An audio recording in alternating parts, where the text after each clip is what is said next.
Ang boring, no? Hey, wala po pa kape dyan? Kaya nga, kanina mo pa gusto magkape, oh. Dapat kanina nyo pa sinabi. Wait for me.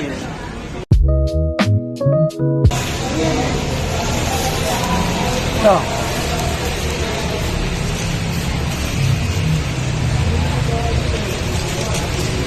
Patayo kaya tayo ng coffee shop. Because pare-pares naman natin gusto ng kape.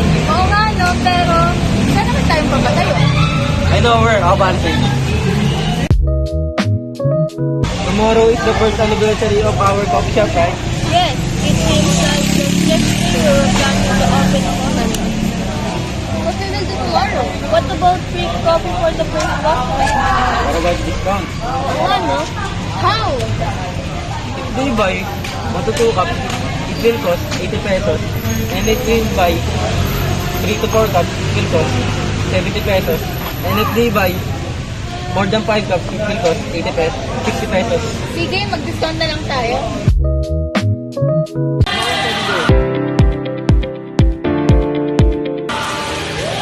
Uy, tol, may coffee shop po. Hi sir, can you come with us or just in case you are not?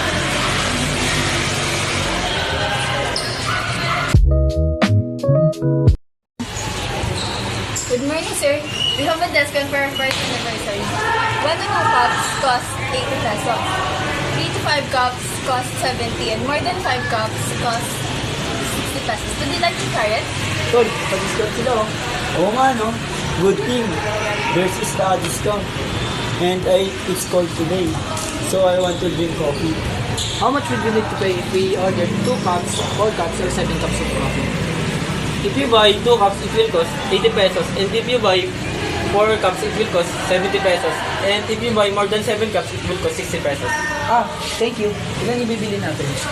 4 cups, I will pay. Thank you, sir. Just wait here.